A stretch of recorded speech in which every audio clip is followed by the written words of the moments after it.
Negativity అంతా వచ్చి మీకు బెదిరింపులు కూడా వస్తున్నాయి. ఎందుకు ఇదంతా మీకు? మీ ఇంట్లో ఉంటారు కదా, నాకు రోజుకి 25,000 నుంచి 30,000 అవుతుంది. చెప్పచ్చో లేదో తెలియదు కానీ మూడు పూర్తి ఏం వాదిస్తుంది మీరు షాక్ అవుతుంది. లాస్ట్ డేస్లోనే వాళ్ళు తిట్టాను నేను ఆ కంటెంట్ ఇవ్వడానికి నేను కారణం పెడతాను. ఒక ఇద్దరు సేవ్ చేసినా అది పుణ్యమే కానీ 5 రోజులు ఏం పీకేవాడంటే టర్కీలో టక్కరదంగా, సెర్బియాలో సరైనోడు, మాంటెనెగ్రోలో మల్లిగాడు, అర్జెంటీనాలో అదృష్టవంతుడు, అంటార్కిటికాలో అందగాడు, ఇప్పుడు ప్యారిస్లో ప్రపంచ యాత్రికుడు. Welcome to Paris. రండి హాస్టల్ లైఫ్ని చూద్దాం. అసలు ప్రపంచ యాత్రికుడిని కలిసానండి ప్యారిస్లో. చాలా చాలా హ్యాపీగా ఉంది. ఇప్పుడు ఇంటర్వ్యూ ప్లాన్ చేశారు. ఇంటర్వ్యూ ఏముంది, రొటీన్గా మన హాస్టల్ లైఫ్ 4 సంవత్సరాల ప్రపంచ యాత్ర హాస్టల్ లైఫ్ ఎలాగుంటుంది. మా హాస్టల్ మామూలుగా ఉంటుంది. యూరోప్లో హాస్టల్ చూపిస్తాను రండి. అసలు ట్రావెలింగ్ అనేది అంత ఈజీ కాదండి. ఎన్నో ప్రపంచ దేశాలన్నీ తిరిగి ఇప్పుడు మనం మామూలుగా పక్క ఊరు వెళ్తేనే జలుబులు దగ్గులు వచ్చేస్తున్నాయి. సో అలాంటిది మరి ఇన్ని దేశాలు తిరిగి ఇన్ని వాతావరణాలు తట్టుకుని మన ప్రపంచ యాత్రికుడు తన హాస్టల్ లైఫ్ని సవక హాస్టల్లోనే ఎందుకుంటారు బ్రో? మీకు చూపిస్తాను, ఇప్పుడు చూపిస్తూ చెప్తాను. ఇప్పుడు ఇది హాస్టల్ లైఫ్. ఇక్కడ ఎందుకంటే నా చిన్నప్పటి నుంచి నేను హాస్టల్లోనే ఉన్నానండి. నాకు అది అలవాటు అయిపోయింది. సో ఫర్ ఎగ్జాంపుల్ మీరు చూసుకుంటే మీరు మీ పెద్ద ఇల్లు ఉంది రమ్మని అన్నారు, పై ఫ్లోర్ అంతా ఖాళీ అన్నారు. అది వదులుకొని 6 రోజులకి దగ్గర $300 ఇచ్చుకొని ఉండడానికి గల కారణం ఏంటంటే కష్టానికి అలవాటు పడి జీవితాంతం ఉంటే చిన్నప్పటి నుంచి కష్టాలు పడ్డాం కాబట్టి మనం బాగుంటాం. ఇదిగా మా హాస్టల్ రండి. ఇదిగా చూడండి ఎంత పెద్దది ఉంటుందో హాస్టల్. బాత్రూమ్ కూడా పెద్దది. ఇదిగా నా రూమ్. ఇది రోజు ఏ రోజు బట్టలు ఆ రోజు నేను ఆరబెట్టుకున్నాను, చెడ్డీ అదిని. ఇది నా లాకరు పెట్టి, ఇది నా రూమ్. ఇదిగా రండి ఇదిగోండి అది మా హాస్టల్. రోజు అట్టుపండు లేనిది నా దినం తీరదు. అట్టుపండు ఉండాలి, హెల్తీ ఫుడ్. అది హాస్టల్లో ఉండడానికి గల కారణం ఇదే. ఇప్పుడు మీరు చిన్నప్పుడు మీరు చూసుకుంటే చిన్నప్పటి నుంచి నా స్కూలింగ్ 2వ తరగతి నుంచి ఆల్మోస్ట్ అయిపోయింది. డిగ్రీ వరకు హాస్టలే. డిగ్రీ అయిపోయాక అమీర్పేట పీజీలో కూడా హైదరాబాద్లో హాస్టలే, అండ్ ముంబైలోని హాస్టలే, గోవాలోని హాస్టలే. నా అదృష్టం ఏంటంటే అమెరికాలో జాబ్ వచ్చింది. పోనీ ఇప్పుడైనా రూమ్లో ఉందాం అనుకుంటే రూమ్లో కూడా హాస్టలే. షిప్లో 4 రూమ్లు ఉంటాయి. అలాగే బెంకర్ బెడ్, ఇక్కడ బెడ్, ఇక్కడ పైన బెడ్ మీరు చూసారు కదా. అలా బెడ్లు ఎక్కడం దిగడం ఎక్సర్సైజ్ అవుతుంది. ఏ రోజు బట్టలు ఆ రోజు. సో కష్టాన్ని అలా ఉన్నదనుకోండి, హ్యాపీగా మిగతా ప్రపంచం అంతా మనకి ఈజీ అయిపోద్ది. సుఖపడిపోయింది అనుకోండి బాడీ, ఇంకా మనం బాడీ లొంగదు. నేను ప్యారిస్ ఇక్కడ వదిలేసి మీ ఇంటికి వచ్చి హ్యాపీగా 6 రోజులు సుఖంగా ఎంజాయ్ చేసి ఏసీలు గట్టా ఉంటే మళ్ళీ తర్వాత నేను హాస్టల్లోకి వెళ్ళాలి. మళ్ళీ అన్కంఫర్ట్ ఉండిపోద్ది. సో మనం హాస్టల్కే నేను వచ్చి యూరోప్ 30 రోజులు అవుతుంది. 30 రోజులు ఆల్మోస్ట్ 25 రోజులు హాస్టల్లోనే ఉన్నాను. 4 రోజులు రూమ్కి తీసుకున్నాను బట్టలు ఉతుక్కోవడానికి. కొంచెం ఫ్రీడమ్ పర్సనల్గా ఉండాలి కదా మనకి, కూడా మంచి నిద్ర రావాలని, ఎడిటింగ్కి గట్టాని. అదే హాస్టల్లో ఉండడానికి గల కారణాలు అయితే ఇవి. అండ్ మీరు ఇంకొకటి చెప్తూ ఉంటారు, మీరు చేసే ట్రావెలింగ్ నలుగురికి ఉపయోగపడాలి. ఎగ్జాక్ట్లీ. ఎవరైనా ప్యారిస్ వస్తే మీ ఇంట్లో ఉంటారు కదా ఎవరు, ఆడికి ఇంత పెద్ద హాస్టల్ ఉంది, ఇన్ని ఫెసిలిటీస్ ఉన్నాయని ఆడికి తెలియాలి. ఓకే కంఫర్ట్ ఉంటుంది అని. అది కూడా నేను చేసే ట్రావెలింగ్ నాకు ఉపయోగపడకూడదు. నాకు ప్రతి దేశంలో మన తెలుగు వాళ్ళు రమ్మని అంటారు, ఎవరి దగ్గరికి నో అంటారు. ఇక్కడ ప్యారిస్లోనే మనకి చాలామంది ఉన్నారు. హాస్టల్లోనే ఉండడానికి ప్రిఫర్ చేస్తాను, ఎందుకంటే ఎవరికి ఇబ్బంది ఉండదు, ఎవరిని నొప్పించక్కర్లేదు, మనం ఎవరికి రుణం ఉండక్కర్లేదు. అండ్ మన డబ్బులు, మన రూమ్, మన బెడ్, ఫ్రెండ్స్ ఉంటారు. ఎప్పుడు ఒంటరివాడిని ఫీల్ అవ్వకూడదు. హాస్టల్లోనే పరిచయాలు ఏర్పడతాయి, అనుభవాలు. ఇది జీవితాంతం ఇలా ఎంత డబ్బు ఉన్నా డబ్బు లేకపోయినా మనం hostel life and budget travelling నేను ఎంకరేజ్ చేస్తాను. ట్రావెలింగ్ అనేది ఎక్స్పెన్సివ్, మోస్ట్ ఎక్స్పెన్సివ్. రండి మా కిచెన్ చూపిస్తూ మాట్లాడతాను. మనకి కిచెన్ చూపిద్దాం అనుకున్నారు, కానీ కిచెన్ క్లీన్ చేస్తున్నారు. వద్దు బాగోదు, కిచెన్ క్లీన్ చేస్తున్నారు. సో మనీ ఇప్పుడు ట్రావెలింగ్ అనేది మోస్ట్ ఎక్స్పెన్సివ్ అండి. సో ఆ ట్రావెలింగ్ ఖర్చులు తగ్గించుకోవాలంటే ఫస్ట్ ట్రావెలింగ్లో మీకు హోటల్ ఛార్జెస్, రూమ్ ఛార్జీలు, ఫుడ్ మనకి ఎక్స్పెన్సివ్గా ఉంటుంది. సో మీరు హాస్టల్ తీసుకుంటే మీకు ఆ 2 తగ్గిపోతాయి. ఫ్లైట్ అనేది కామన్ ఎవరికైనా. ఇక్కడ ఇప్పుడు యూరోప్ వాళ్ళు ఉన్నారనుకోండి, ఈ యూరోప్ వాళ్ళు అందరూ ఎలా ట్రావెల్ చేస్తారు అనుకున్నారు? 8 నెలలు కష్టపడతారు, 4 నెలలు తిరుగుతారు. 4 నెలలు ఈ 8 నెలలు సంపాదించిన డబ్బు తిరుగుతారు. మీరు అనొచ్చు, ఏమండి యూరోప్ వాళ్ళకి యూరోలు ఉంటాయండి, డబ్బులు ఎక్కువ, ఇండియాకి అలా కాదు కదా. యూరోప్ వాళ్ళు ఎక్కువ తిరగడానికి గల కారణం ఆ దేశాన్ని వదిలేసి వాళ్ళ దేశంలో ఉండడం కన్నా ఇప్పుడు ఫర్ ఎగ్జాంపుల్ ఇక్కడ కాఫీ కొనుక్కోవాలంటే ప్యారిస్లోని €5 పెద్ద రెస్టారెంట్. ఇప్పుడు ఆ కాఫీ తాగామంటే €5 ఇక్కడ. సో అదే కాఫీ ఇండియాలో ఎంత ఉంటుంది, థాయిలాండ్లో ఎంత ఉంటుంది. సో వీడు ఈ డబ్బుని ఇక్కడ సంపాదించుకొని వచ్చి వాళ్ళు so European countries, American countries చేస్తున్న పత్తి వ్యాపారం అయితే ఇది. సో మనకి ఇప్పుడు మనం ఏమంటానంటే వీళ్ళు సంవత్సరానికి ఒకసారి తిరుగుతారు. సో మనం 2-3 సంవత్సరాలకు ఒకసారి ప్లాన్ చేసుకుంటే పోలే. అవును, రండి. చాలా మంది అంటే ట్రావెలింగ్ ఇదే అనుకుంటారు, ఎక్స్పెన్సివ్ అయిపోతుంది. చాలా మందికి ఏంటంటే ఆ ప్లానింగ్ కూడా గమ్మున తెలియదు. ఏమండి ఇప్పుడు మనం అన్ని కంట్రీలు, ఇప్పుడు ఆఫ్రికన్ కంట్రీలు మనకి కంఫర్టబులే, ఏషియన్ కంట్రీలు చాలా కంఫర్టబుల్.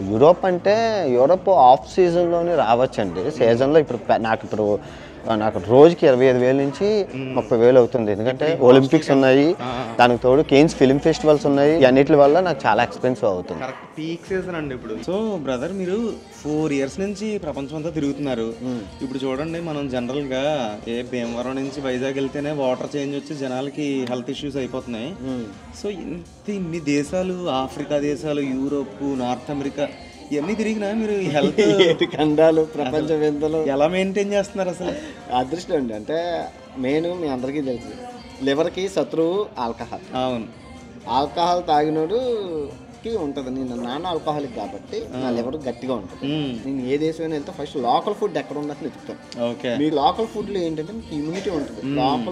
అక్కడ పండిను కదా, ఆ భూమి మీద పండిని, ఆ వాతావరణంలో పండిని. సో మీరు లోకల్ ఫుడ్ తినడం వల్ల ఏమవుతుందంటే మీకు ఇమ్యూనిటీ పెరుగుతుంది, ఇమ్యూనిటీ బూస్ట్ అవుతుంది. అంటే వీడియో పరంగా చెప్పచ్చో లేదో తెలియదు కానీ ప్రపంచంలో ఉన్న ఫుడ్ కంపేర్ చేస్తే ఇండియా ఫుడ్ అనారోగ్యం పాలు. నేను 4 సంవత్సరాల నుంచి ఒక దగ్గు, ఒక చిన్న కప్పం ముద్ద కూడా లేదు. ఇప్పుడు పొరపాటు నేను ఇండియా వెళ్ళాను అనుకోండి, వారం రోజుల్లో బిస్కెట్ అయిపోతాను. ఎందుకంటే ఆయిల్ ఎంత ఉంటుంది, అవును, మసాలా ఉంటుంది, ఉప్పు, కారం. అవును, నాకు పొద్దున్న లెగిస్తే ఎంత సలాడు, అవును, ఉప్పు ఉండదు, కారం ఉండదు, సలాడు అని ఆవకాడో, ఆ తర్వాత రైస్ ఇంత, ఆ రైస్ ఎంత, అది కూడా అయ్యో బ్రౌన్ రైస్ ఇస్తారు, ఆ రైస్ అది అంత. బ్రేక్ఫాస్ట్ లేదు, 2 పూట్ల పర్ఫెక్ట్గా 12 అవర్స్కి 12 అవర్స్.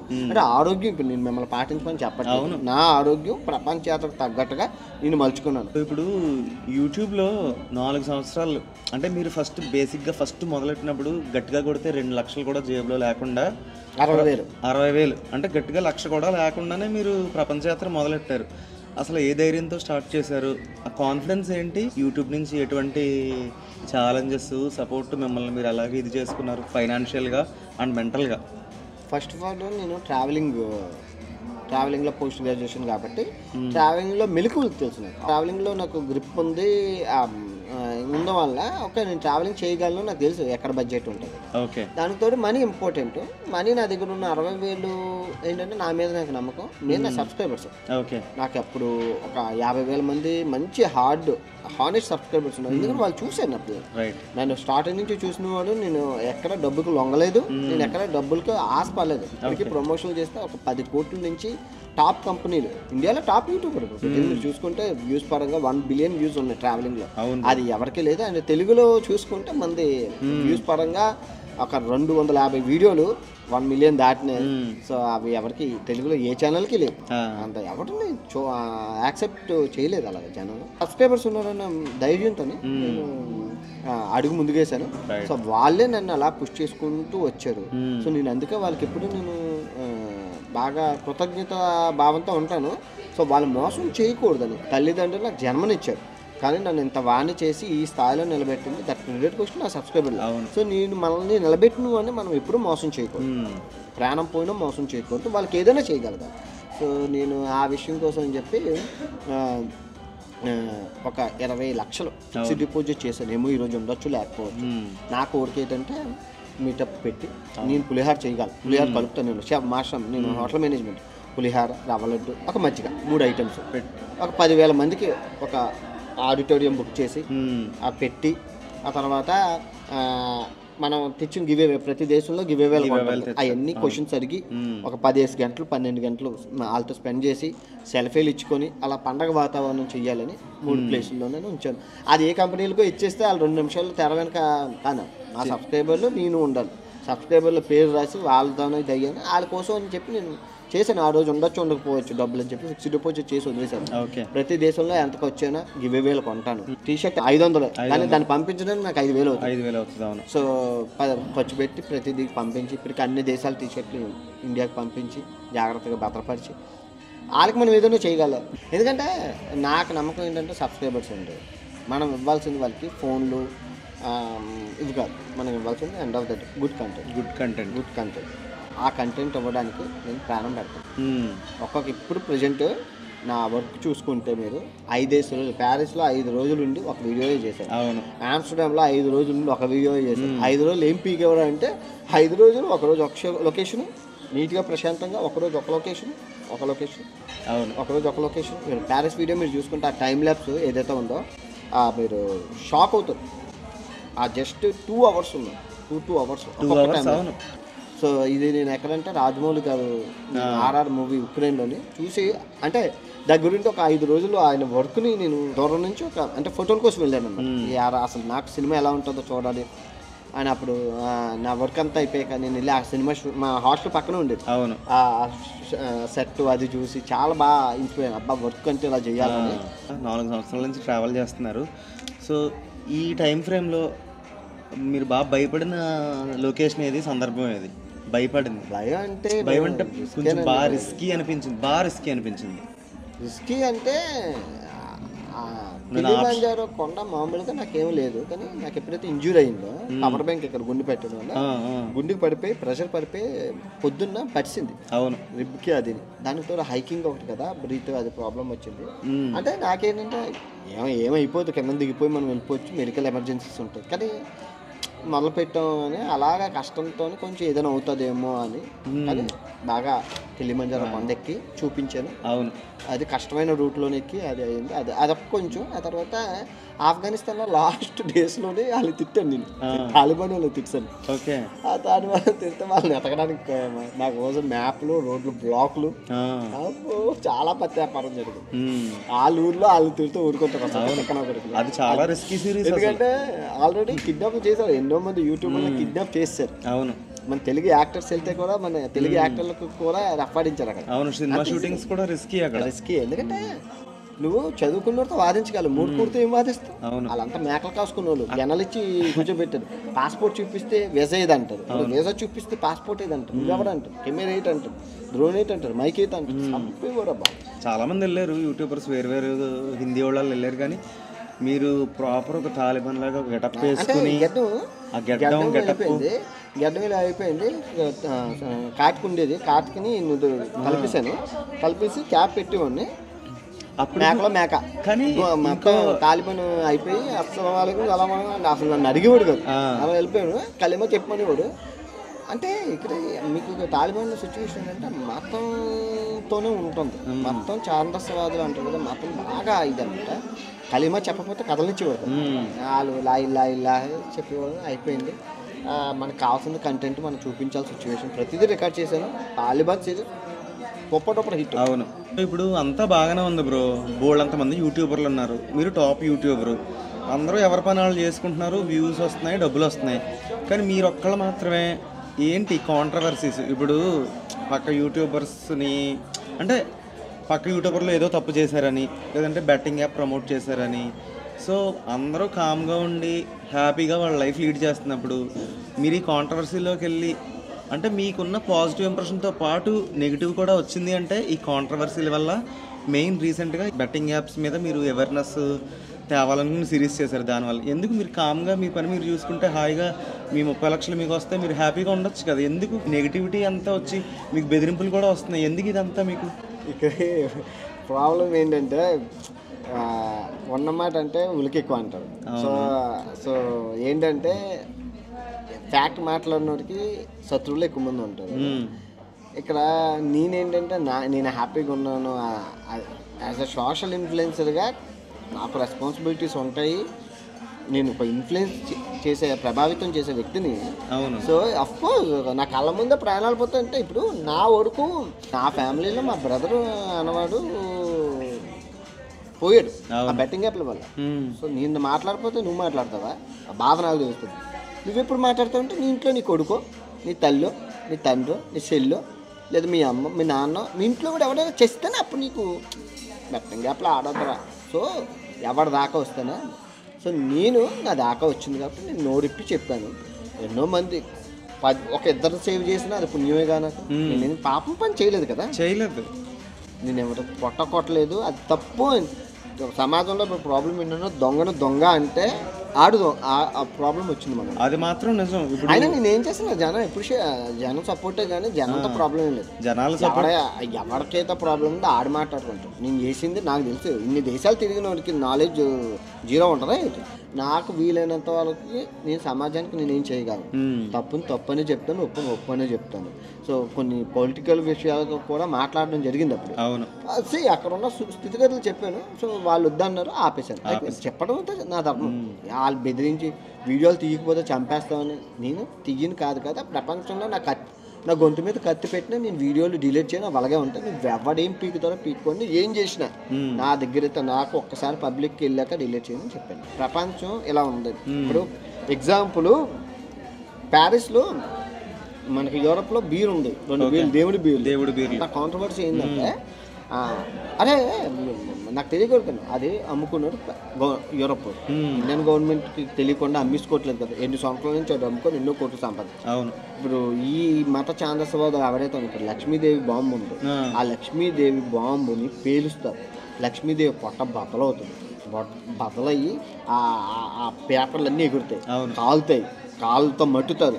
లక్ష్మీదేవిని కాల్చి పేల్చి ముక్కలు చేస్తే తప్పులేదు, కానీ అది ఎవరో బీర్ బాటిల్ మీద వేసుకుంటే తప్పు వచ్చింది. అరే అక్కడ ఉంటుంది, నేనేమో తయారు చేశానా? దేవుడు దేవుళ్ళే కోపం ఉంటే ఆ తయారు చేసినోడిని చంపేయాలా, అమ్మినోడిని చంపేయాలా? నన్ను అక్కడ ఉందని చెప్పడం తప్ప. మంచి చెడు రెండు చూపించాలి ప్రపంచంలో. ఏమన్నా అదే మీరు చేస్తున్నారు. ప్రపంచం ఏముంది అంటే మీకు ఎప్పుడు అలా డప్పు కొట్టుకుంటూ అవే చూపిస్తాను. ఇప్పుడు అదే వీడియోలోని హరే రామ హరే కృష్ణ ఉందని చూపించాను. ఫస్ట్ ఇక్కడ ఇలా ఉందని చూపించాను, అక్కడ హరే భక్తి చూపించాను, ఇక్కడ ఈ భక్తి అన్ని తెలుసుకోవాలి. నాలెడ్జ్ ప్రపంచంలో ఉన్నదన్నట్టు చూపించే ఛానల్ మీది. చైనా సిరీస్ చాలా మంది నన్ను ఇష్టపడ్డాను కదా కారణం చైనా ఎలా ఉందో అలా చూపించాను. కానీ అన్నాళ్ళ వరకు నేను చూపించినంత వరకు చైనాలో ఉంటుందని ఏ ప్రపంచంలో ఎవరికి తెలుగు వాళ్ళకి తెలియదు. అసలు అవి ఒక్కొక్క వీడియోకి 30,000 కమెంట్లు, 40,000 కమెంట్లు వాళ్ళు ప్రతి ఒక్కరు రాశారంటే ఇన్నాళ్ళు మనకి మనం మీడియా ఛానళ్ళు వాళ్ళందరూ ఏం చూపించారంటే అది అసలు తప్పు, ఏదో శత్రు దేశంలో చూపించారు. కానీ వాళ్ళు మనల్ని పట్టించుకోవట్లేదు, అసలు వాళ్ళు మనం చూడట్లేదు, వాళ్ళు ఇంప్రూవ్మెంట్ మీద కాన్సన్ట్రేషన్ చేశారని చెప్పి. అవును, మీ చైనా సిరీస్ తర్వాత తెలుగు వాళ్ళలో చాలా అవేర్నెస్ వచ్చింది. అది మాత్రం ట్రూ. ఎందుకంటే చైనా అంటే ఎప్పటి వరకు మీరు అన్నట్టు ఇది శత్రుదేశం, చైనా వస్తువులు పనిచేయవు అనే భ్రమలో ఉండేవారు. కానీ అక్కడ ఉన్న ఇంప్రూవ్మెంట్ చూసిన తర్వాత అది ఎంత ఇన్ఫ్లుయెన్స్ అయిందంటే అది కూడా ఆ సిరీస్ ఆపేసేంత వరకు వెళ్ళింది. అంటే ఆ ప్రెషర్స్ అలా వచ్చినాయి కదా పొలిటికల్గా. ప్రతి వీడియో 3 మిలియన్. అవును, ప్రతి వీడియో 30 లక్షల మంది ఆన్ యావరేజ్గా అది చూసేవారు. అవును, అసలు మాకు ఇంకా కావాలంటే నాకు ప్రెషర్ వచ్చి ఆపేమన్నా. ఓకే, అంటే ఇండియా మమ్మల్ని అడుగుతున్నారు రా బాబు, మమ్మల్ని అడుగుతున్నారు ఇంప్రూవ్మెంట్ చేయండి. మీరు అన్నాళ్ళు ఏం చేశాను క్వశ్చన్ ఒక్కటి వచ్చి రేస్ అయిపోయింది. అవును, చైనా ఇండియా ఒకేసారి స్టార్ట్ అయింది, చైనా అలాగ వెళ్ళిపోయింది, ఇండియా అలాగ ఉంది. సో ఇన్నాళ్ళు మీరు ఏం చేశారని ఒక్క క్వశ్చన్ జనంలో ఆలోచన వచ్చింది. అది ఆలోచన రాకూడదు బాబా, ఆపేరా బాబు మీకు దండం పెడతామని. సో వెంటనే చైనా పాజిటివిటీ కాకుండా నెగిటివిటీ, కప్పలు, కుక్కలు, ఆ కరోనా నగరం, వుహాన్ నగరం అవి చూపించారు. అంటే నెగిటివిటీకి వెళ్ళిపోయారు. చైనా యొక్క నెగిటివ్ ఒరిజినాలిటీ మనకి జనాలకు తెలిసిన నెగిటివిటీస్ చూపిస్తే సాటిస్ఫై చైనా వదిలేయడంతో మొత్తం నాకు కథ సమాప్తం అయిపోయింది. ఎవరన్నా ఏమనలేదు. ఓకే, సో మీరు ఎప్పుడు కూడా మీ వీడియోస్లో చెప్తూ ఉంటారు ఫస్ట్గా వచ్చిన సబ్స్క్రైబర్లు అంటే నాకు స్పెషల్ ఇంట్రెస్ట్, స్పెషల్ ఇష్టం అని. సో మీకు గుర్తున్నారా ఫస్ట్ సబ్స్క్రైబర్స్ ఎవరు? నా వీడియోలో పాత వీడియోలోకి వెళ్తే వాళ్ళందరూ ఉంటారు. ఎందుకంటే నేను స్టార్టింగ్లో నా ఫోన్ నెంబర్ ఇచ్చేసి వాళ్ళ ఫోన్ నెంబర్ 50,000 సబ్స్క్రైబర్లు కదా. సో ప్రతి ఆదివారం అంటే ఇది మరి అందరికీ తెలియకపోవచ్చు, ఎందుకంటే 20 లక్షల మందికి తెలియదు, కానీ 50,000 మందికి తెలుసు నేను ఏం చేశాను. అప్పుడు ఫోన్ నెంబర్ ఇచ్చేసేవాడిని. ఫోన్ నెంబర్ ఇచ్చేసి ఆదివారం అన్నం తినేసి కూర్చునేవాడిని. పొద్దున్న 10 గంటలకు కూర్చుని రాత్రి వరకు నేను మాట్లాడేవాడిని. కొన్ని రికార్డ్ చేసి అప్లోడ్ చేసేవాడిని. ఫోన్లు గట్టా అందులో అందరూ యూట్యూబర్లు పెద్ద వాళ్ళు మాట్లాడేవారు. అన్వేష్ ఇలాగ ఎవరు చేయరమ్మని సరదా మాట్లాడతారు. ఇంట్రాక్ట్ వాళ్ళతో ఇంటరాక్ట్. సో సబ్స్క్రైబర్ బేస్ పెరిగాక లైవ్లు ఆ తర్వాత 20 లక్షల మంది ఫోన్ చేస్తే ఫోన్ హ్యాంగ్ అయిపోతుంది. ఇప్పుడు సో నా పర్సనల్ నెంబర్లన్నీ పబ్లిక్ వెళ్ళిపోయి, నా దగ్గర పర్సనల్ నెంబర్ అంటూ లేదు. ఓకే. ఆ తర్వాత ఇంకా 1-to-1 స్ట్రీమ్ యార్డ్ టెక్నాలజీ పెరిగాక 1-to-1 స్ట్రీమ్ యార్డ్ లైవ్. మన లేడీస్ లైవ్ పెట్టాను. ఎన్ని మంది 300 మంది అమ్మాయిలు మాట్లాడారు మీ వీడియోస్లో. అంటే కొంచెం మీరు ఏది ఉన్నట్టు ఫర్ ఎగ్జాంపుల్ సులీ రెస్టారెంట్ ఇలాంటి వీడియోలు చేస్తూ ఉంటారు కదా, సో దాని మీద వచ్చే నెగిటివిటీని మీరు ఎలా హ్యాండిల్ చేస్తారు? ఏముండదండి, నాకు లేడీస్ సబ్స్క్రైబర్ చాలా ఎక్కువ మంది ఉంటే ఆలెందుకు ఎందుకు అందరూ స్పోర్టివ్గా తీసుకున్నారు. అది ఉన్నది చూపు, నేను క్రియేట్ చేయలేదు కదా, నేను వెళ్ళి రాయలేదు కదా పేర్లు, ఉన్నదే చూపించాను. ఇలా ఉంది. ఇప్పుడు నీ భాష వేరే దేశంలో బూత్, వేరే దేశంలో బూత్, నీ దేశంలో నీ భాషలో బూత్ అయ్యి ఆ బూత్ నన్ను పక్కన పెట్టి పాయింట్ కంటెంట్ మనం పట్టుకోవాలి. ఇది ఇక్కడ ఉండదు, అక్కడ ఫన్వేజ్గా పెడతాను. లేడీస్ చూస్తారు. నేను పర్టికులర్గా పెద్దలకు మాత్రమే అంటే పెద్దలకు మాత్రమే ఏ సర్టిఫికెట్ వేస్తాను. అండ్ ఏజ్ రిస్ట్రిక్షన్స్ పెడతాను కొన్ని, ఎందుకంటే చిన్నపిల్లలకి. సో నేను ఏదో చిన్నపిల్లలకి అయినప్పుడు చిన్నపిల్లలకని చెప్తాను, మా పిల్లలకి మాత్రమే చెప్పి. సో ఆ విధంగా నేను వేస్తాను. సో యూట్యూబ్ వీడియోలు నేను సమాజానికి ఉపయోగపడేవే, ప్రపంచంలో ఏముందని చూపించడం నా ధర్మం, వృత్తి ధర్మం. దాన్ని నేను తూచా తప్పకుండా పాటించినంత వరకు నేను ఏ గుడికి వెళ్ళక్కర్లేదు, ఏ దేవుడికి దండం పెట్టుకోకలేదు. పనే ప్రత్యక్ష దైవంగా నేను భావిస్తాను. దాన్ని అంకిత భావంతో చేస్తాను. చేస్తే పని లేదా శని, అది మీ తెలుగు సామెతలు కూడా మీరు టైమింగ్, అది మీ యూనిక్ పాయింట్ అనమాట. అది బాగుంటుంది, అందరూ బాగా ఎంజాయ్ చేస్తారు. ఎందుకంటే నవ్వే డేస్ తెలుగు అనేది అంతరించిపోయింది. ఇప్పుడు అంతరించిపోయిందంటే అందరూ మాట్లాడుతున్నాం తెలుగు అంటే, అంతరించిపోయిందంటే మీ ఇంట్లో పిల్లలు ఎవరైతే ఉన్నారో ఆడికి తిరిగి మీ అమ్మ పేరు, మీ నాన్న పేరు, మీ తాతయ్య పేరు రాయమంటే రాస్తే గ్రేట్, ఎవరు రాయడు. అవును. ఓకే. ఎనీవే బ్రో, చాలా హ్యాపీగా ఉంది మిమ్మల్ని కలడం. Thank you so much bro. ఇప్పుడు నా పేరు సునీల్ అండి, యువరప్ కథల ఛానల్లో మీరు చూస్తున్నారు. చాలా బాగుండండి. నాకు కూడా తెలీదు అప్పుడు, ఎప్పుడు లైవ్లో మేము మాట్లాడుకునే వాళ్ళం.